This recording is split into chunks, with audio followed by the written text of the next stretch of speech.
Today we're taking a look at these NFL matches, which are happening on Monday, December 20th, 2021, and giving you match breakdowns, betting tips and predictions in general on these games. Welcome back to High Stakes, let's get straight into it. Also, don't forget to subscribe to get notified as soon as we release these sport prediction videos, and if you would like more betting tips and predictions, then check out our Patreon in the link down below. Our new Patreon is a way for us to help you improve your chances of making more money. 5 plans are available for each and every one of you. You can get 30 extra betting picks all the way up to 500 extra betting picks per month. Stop wasting hours of your time searching for bad betting advice that ends up costing you a lot of money. Join the High Stakes Patreon now and get the best betting picks and advice. Las Vegas Raiders vs Cleveland Browns.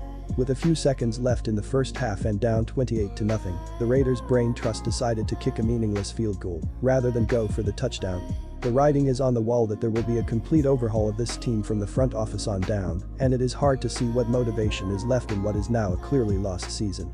The Raiders have scored more than 2 touchdowns only once in the last 6 games. The Raiders' defense is getting worse as the season goes on and allows 28 points per game. Derek Carr, Darren Waller, Max Crosby, and a few others on the team will do what they can to try to win some games, but the situation for Las Vegas appears very bleak. The Raiders are a disaster right now. They have lost 5 out of their last 6 games overall. The Raiders' offense has been terrible, scoring 16 or fewer points in 5 out of their last 6 clashes. The Raiders are relying on the passing game, however the Browns' pass defense has been stellar, limiting foes to only 215 passing yards, good for 6th in the league. According to TeamRankings.com, Mayfield is the 20th ranked quarterback in the NFL.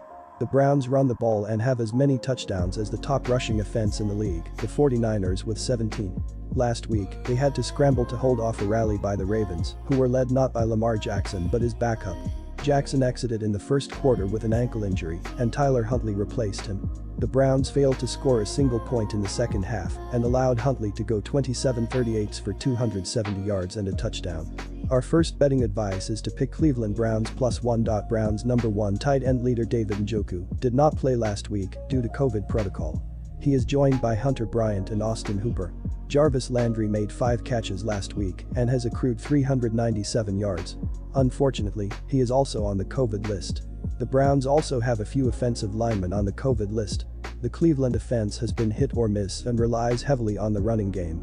Derek Carr hasn't been the big issue in many of the losses. The 30-year-old QB has connected on at least 70% of his pass attempts in 4 out of his last 5 performances and has tallied 39-26 passing yards, accompanied by an 18-10 TD to int ratio. Josh Jacobs isn't playing a big factor. The 23-year-old RB has rushed for 52 or fewer yards in 4 out of his last 5 games and has posted 496 rushing yards on the year. One of LV's biggest defensive threats, Darren Waller, did not play last week due to a knee injury and is questionable.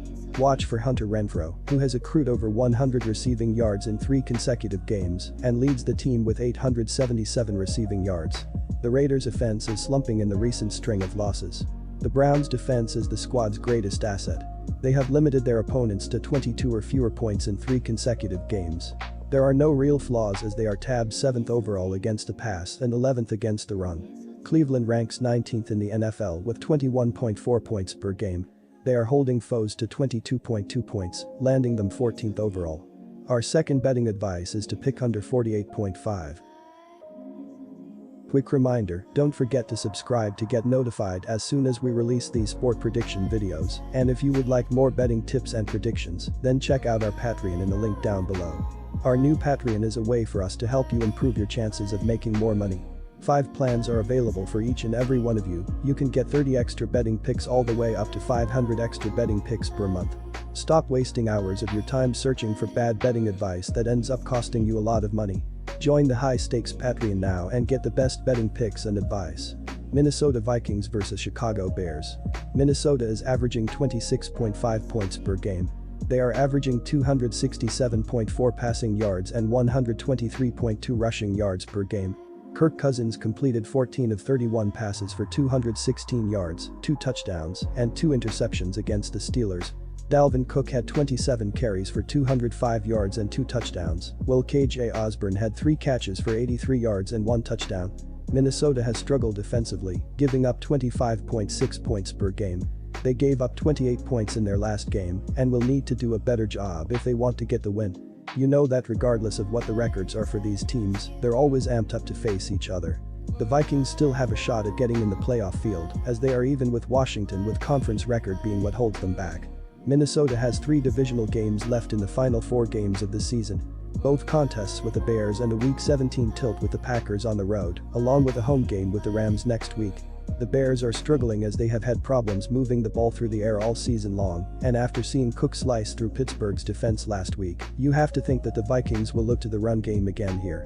Chicago is averaging 17.8 points per game. They are averaging 176.5 passing yards and 126 rushing yards per game. Justin Fields completed 18 of 33 passes for 224 yards, 2 touchdowns, and 2 interceptions. He also led the team with 74 rushing yards, while Damiere Byrd had 2 catches for 76 yards and 2 touchdowns. Chicago has also struggled defensively, giving up 25.5 points per game. They gave up 45 points in their last game and won't win too many games if they don't play better defense. Our first betting advice is to pick Minnesota Vikings -5. On the season, the Bears are 32nd in the league in passing offense, with 176.5 yards per game, while they are 7th in rushing, by averaging 126 yards per contest. Chicago is 28th in the league in scoring offense, with an average of 17.8 points per game, while they are 24th in scoring defense, by allowing 25.5 points per contest. Andy Dalton is 98 of 153 passing for 1,017 yards with 6 touchdowns and 6 interceptions on the year. He adds 55 yards on the ground.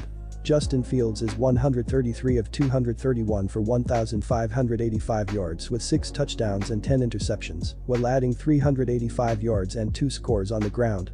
In the run game, David Montgomery is the feature back with 144 carries for 608 yards plus 4 scores. Khalil Herbert, 95 carries, 392 yards, TD, and Damian Williams, 39 carries, 152 yards, 2 TD, stepped up while Montgomery was on IR.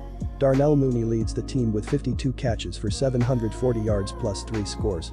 Allen Robinson 32 catches, 353 yards, TD, tight end Cole Kmet, 43 grabs, 419 yards, and Marquise Goodwin, 16 catches, 277 yards, TD, are solid secondary options. Cairo Santos has hit 22 of 23 extra point attempts and 19 of 22 field goal tries, with a long of 47 this season. The Vikings are 7th in the league in passing offense, as they average 267.4 yards per game through the air this season. Minnesota is 10th in the league in rushing offense, as they average 123.2 yards per contest on the ground. The Vikings are 11th in the league in scoring offense by putting up 26.5 points per game this year. Minnesota has struggled defensively, ranking 25th in scoring defense, as they allow 25.6 points a contest. Kirk Cousins is the triggerman for the Vikings offense. He has completed 319 of 477 passes for 3,569 yards, with 27 touchdowns and 5 interceptions. In addition, he has been sacked 18 times for 128 yards in losses, while running for 89 yards plus a score on the season. Dalvin Cook is the linchpin of the offense, as he has run the ball 198 times for 978 yards and 6 scores. Alexander Mattison is a solid secondary back, as he has 116 carries for 432 yards plus 2 scores. In the passing game, Adam Thielen, 64 catches, 686 yards, 10 TD, tight end Tyler Conklin, 49 grabs, 489 yards, 3 TD, and Justin Jefferson, team high 85 grabs, team high 1,288 yards, 8 TD, are the only players with at least 450 receiving yards this season. Greg Joseph is 27 of 31 on extra points and 27 of 32 on field goals, with a long of 55 this season. Our second betting advice is to pick under 44.5.